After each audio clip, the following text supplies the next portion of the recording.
నమస్తే. ప్రస్తుతం మనతో పాటు ఉన్నారు సోషల్ యాక్టివిస్ట్ కృష్ణకుమారి గారు. నమస్తే అండి. నమస్తే. ప్రస్తుతానికి సోషల్ మీడియాలో ఎక్కడ చూసినా సరే ఒక ఫ్లాట్ నిండా నోట్ల కట్టలు, 1 కోటి 2 కోట్లు కాదు 150 కోట్లు కింద మంగ్లీ గారి ఫోటో. ఈ కోట్లన్నీ మంగ్లీ గారికి సంబంధించినవి అంటూ వార్తలు. అన్ని డబ్బులు ఎక్కడి నుంచి వచ్చాయి? మోసం చేయదలుచుకుంటే అన్ని డబ్బులు ఉంటాయి. అసలు అన్నిటికన్నా ఆశ్చర్యకరం ఏంటంటే అంత బ్లాక్ మనీ ఎక్కడి నుంచి వచ్చింది. ఇప్పుడు రియల్ ఎస్టేట్లో మోసాలు జరుగుతాయని అందరికీ తెలుసు.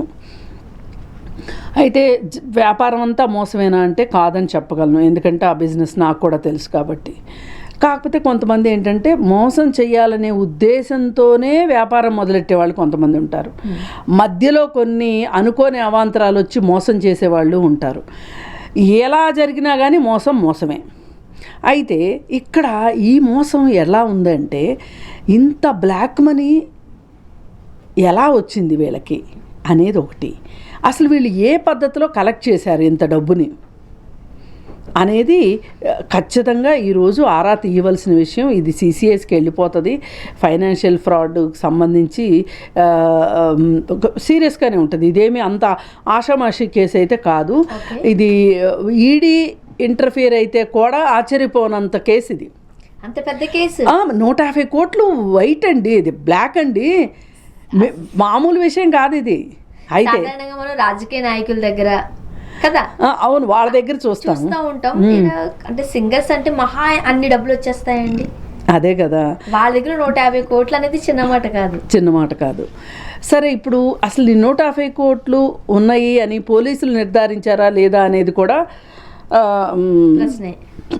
ఆలోచించాల్సిన విషయం. ఒకవేళ పోలీసులు కనుక నిర్ధారిస్తే కనుక ఇది మామూలు విషయం కాదు. ఈ మధ్య కాలంలో చాలా ఫ్రాడ్లు జరిగినాయి, చాలా స్కాములు జరిగినాయి, కానీ ఇంత ఓపెన్గా ఇలా ఉండటం మట్టుకు ఆశ్చర్యంగా ఉంది.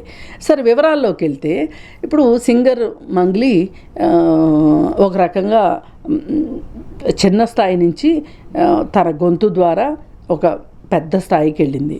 ఆమె నిన్న మొన్న వచ్చిన ఆవిడ కాదు. దాదాపు ఒక 15 సంవత్సరాల నుంచి తను బాగా, అంటే తెలంగాణ ఫోక్ పాడే విషయంలో అసలు ఆ అమ్మాయిది తెలంగాణ అనే అనుకునేంతగా ఆ అమ్మాయి రాణించింది. ఏ మాటకు ఆ మాట. బతుకమ్మ పాటలు తన తర్వాతే, అసలు ఫోక్ సాంగ్స్ కూడా తన తర్వాతే అన్నట్లు తెలంగాణ స్లాంగ్ని దింపేసింది. అయితే ఇంత చేసి తను అసలు తెలంగాణ అమ్మాయి కాదు, నేటివ్ తెలంగాణ కాదు, రాయలసీమ అమ్మాయి. అది ఈ మధ్య కాలంలో ఏదో ఒక బయటకు వచ్చింది. ఇప్పటిదాకా అమ్మాయి తెలంగాణ అమ్మాయి అనే అనుకున్నాం. అయితే ఈ అమ్మాయి ఈ పాటలు పాడుతూ ఈ అమ్మాయికి ఒక రకమైన సెలబ్రిటీ హోదా వచ్చేసింది. ఈ సెలబ్రిటీ హోదాని అడ్డం పెట్టుకొని వాళ్ళ బ్రదరు రియల్ ఎస్టేట్ స్టార్ట్ చేసి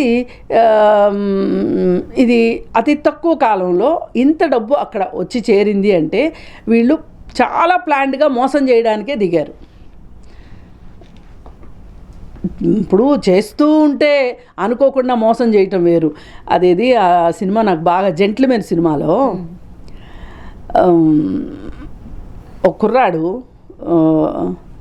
జంది వేసుకొని అడుక్కోవడానికని వస్తే అంటాడనమాట, ఏంటంటే చేస్తున్న క్రమంలో పొరపాటు జరగడం వేరు, పొరపాటు చేద్దామనే రావడం వేరు అని చెప్పి అర్జున్ అన్న డైలాగ్ ఇంకా నేను బాగా చెప్పట్లేదు, కానీ చాలా బ్రహ్మాండమైన డైలాగు. ఇది చాలామందికి వర్తిస్తుంది కూడా. ఇప్పుడు వీళ్ళకి కూడా అదే వర్తిస్తుంది. వీళ్ళు కావాలనే దిగారు, లేకపోతే ఇంత త్వరగా ఇన్ని డబ్బులు బ్లాక్ మనీ చూడటం అనేది కష్టం. అయితే ఇట్లాంటివి రాజకీయాల్లోకి వచ్చిన వాళ్ళు, సినిమా రంగంలో సినిమా వాళ్ళ మేనేజర్లు, సినిమా హీరోయిన్ల డేట్లు చూసేవాళ్ళు, ఇట్లాంటి వాళ్ళు రకరకాల వాళ్ళు సైడ్ బిజినెస్లు చేస్తూ ఉంటారు.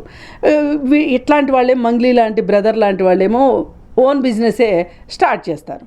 చేసి ఏం చేస్తారు అంటే వీళ్ళకున్న ఫేమ్ను బట్టి వచ్చేవాళ్ళు కూడా ఏదన్నా వీళ్ళ వైపు తప్పు జరిగినా కానీ వాళ్ళు ఏమీ క్వశ్చన్ చెయ్యరు అనే ఒక ధీమా వీళ్ళకు ఉంటుంది అనమాట. అలా మోసం చేసి చాలామంది నిజంగా అండి ఇలా మోసపోయే వాళ్ళల్లో కాయ కష్టం చేసుకునే వాళ్ళే ఉంటారు. వాళ్ళు ఏదో సొంత ఇంటి కళను నిజం చేసుకోవాలనే ఉద్దేశంతో తక్కువకి వస్తుంది అనుకుంటే పెడతారు. ఇప్పుడు మనం ల్యాండ్ ఏదైనా లీగల్ ప్రాబ్లమ్స్ వచ్చి ప్రాజెక్ట్ లేట్ అవ్వడం వేరు, అసలు ల్యాండే లేకుండా ల్యాండ్ అమ్మిన మహానుభావులు కూడా ఉన్నారు కొంతమంది. ఇట్లా రియల్ ఎస్టేట్లో మోసాలు పలు విధాలు అన్నట్లు చేస్తున్నారు. పైగా ఈ సందర్భంగా ఇంకోటి కూడా చెప్పుకోవాలి, ప్రీ లాంచ్ల పేరుతోటి డబ్బులు దోచేసి మోసం చేస్తున్నారు. అక్కడికి ప్రభుత్వాలు చెప్తా ఉన్నాయి, వద్దు ప్రీ లాంచ్లు జోలికి వెళ్ళకండి, రెరా వచ్చే వరకు మీరు కొనకండి అని చెప్తా ఉన్నారు. అయినా కానీ జనాలు కూడా కొంచెం తక్కువకి వస్తుందంటే చాలు మన వాళ్ళు ఎగబడిపోతారు. కానీ అసలుకే మోసం రావద్దు కదా.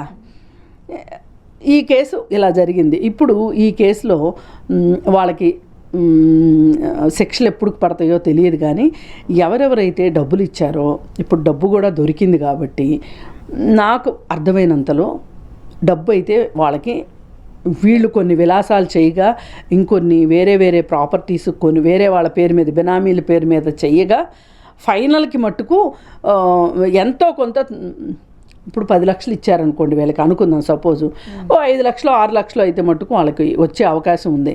వాళ్ళు ఇంట్లోనే పెట్టు కూర్చున్నారు కాబట్టి. అదే అసలు ఇంకా చేయి తిరిగిన మోసగాళ్ళు అయితే ఏం చేస్తారంటే వాళ్ళ పేరుతోటి వేరే చోట్ల ఆస్తులు కొనుక్కుంటారు, మా దగ్గర ఏమీ లేదంటారు.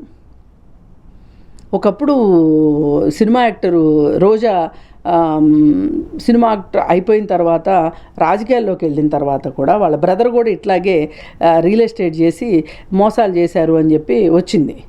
అంటే ఇదేంటంటే వీళ్ళకున్న క్రేజ్ని అడ్డం పెట్టుకుని వాళ్ళు ఇప్పుడు పోలీస్ స్టేషన్కి వెళ్ళారనుకోండి, ఇంత సెలబ్రిటీ మీద కంప్లైంట్ అనేసరికి సెలబ్రిటీ తాలూకు కేసు అనేసరికి కొంచెం వెనకడుగేస్తారు.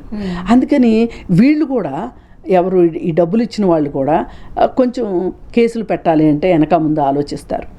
కానీ ఇప్పుడు మట్టుకు ఏదో వాళ్ళకేదో కొంచెం అదృష్టం ఉందనే అనుకోవాలి. ఆ డబ్బులు ఇచ్చిన వాళ్ళకి డబ్బులు దొరికినాయి కాబట్టి, క్యాష్ కనపడుతుంది కాబట్టి వాళ్ళ క్యాష్ వాళ్ళకి ఎంతో కొంత వచ్చే అవకాశం ఉంది. ఇక్కడ బుద్ధి తెచ్చుకోవాల్సింది ఎవరంటే, పిల్లి పాలు తాగుతా నన్ను ఎవరో చూడట్లేదు అనుకుంటే కాదు. ఇవాళ మనకి ఉన్న సాంకేతికత ప్రకారం మీరు మోసం చెయ్యాలి అన్నా చేయలేరు. ఏదైనా కొంచెం టైం ఫ్యాక్టర్, 4 రోజులు చేయగలుగుతారు, 5 రోజులు చేయగలుగుతారు, 6వ రోజు మీరు దొరికిపోతారు. అందుకని జాగ్రత్తగా ఉండండి. ఈ సెలబ్రిటీస్ కూడా ఇంట్లో వాళ్ళ ఒత్తిడి మేరకు వీళ్ళ సెలబ్రిటీ ఫేస్ని ఉపయోగించుకుని వాళ్ళు తప్పులు చేస్తే ఇప్పుడు అందరూ అసలు వాళ్ళ బ్రదర్ పేరు ఎవరికి తెలియదు, ఇప్పటికే చేయట్లేదు. అసలు అందరూ మంగ్లీ అనే అంటున్నారు. అందుకని దయచేసి సెలబ్రిటీ హోదా వచ్చిన వాళ్ళు గుర్తుపెట్టుకోవాల్సింది ఏంటి అంటే, మీకున్న విద్వత్ ప్రకారం మీరు డబ్బు సంపాదించుకోండి. ఇప్పుడు విద్వత్ ఉన్నది, డబ్బు సంపాదించుకోవాలనుకుంటున్నారు, సంపాదించుకోండి. కానీ అడ్డదారుల్లో వెళ్ళి మిమ్మల్ని అడ్డం పెట్టుకుని వేరే వాళ్ళు డబ్బులు సంపాదించుకుంటానన్నా లేకపోతే దాంట్లో మీకు వాటా ఇస్తాను అన్నా కానీ మీరు లొంగకండి. అసలు ఇది చాలా చాలా మంగ్లీ ఏమంటారు, ఆమె కెరీర్లో ఇది ఒక మాయని మచ్చ, ఒక బ్యాడ్ స్టెప్. ఇప్పుడు మనం ఇది ఉంటుంది కదా వైకుంఠపాళిలో పాము నోట్లో ఈమె పడిపోయింది.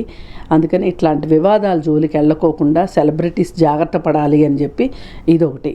అసలు అడ్వర్టైజ్మెంట్లు ఇస్తున్నారు కదా, ఈ అడ్వర్టైజ్మెంట్లు ఇదివరకు బాగా ఇస్తుంటే కూడా ఎవరు పట్టించుకునేవాళ్ళు కాదు. ఒక్కసారి ఒక వినియోగదారుడికి ఒక ఐడియా వచ్చింది, అసలు మేము వాళ్ళ మొహాలు చూపించేసేసి మనకు అమ్ముతున్నారు, అసలు వాళ్ళని చూసి వాళ్ళ ఫేస్ ఇన్ఫ్లుయెన్స్ అయ్యి కదా మనం కొన్నాము అని చెప్పి సెలబ్రిటీస్ మీద కూడా కేసులు పెడుతున్నారు. ఇప్పుడు పెట్టారు, అదే జరిగింది కదా. అందుకని ఏమంటున్నానంటే సెలబ్రిటీస్ కూడా చాలా సెలెక్టివ్గా ఉండాల్సిన అవసరం ఉంది. ఏది పడితే అది ఎండార్స్మెంట్లు ఇచ్చేయటం ఆపేసేసుకుని మీ పని మీరు చేయండి, మీ వృత్తిలో మీకు డబ్బులు వస్తున్నాయి కదా, తృప్తి అనేది ఉండాలి. అది లేదు అనుకోండి ఇలాగే ఇరుక్కుంటారు. థ్యాంక్ యూ అండి.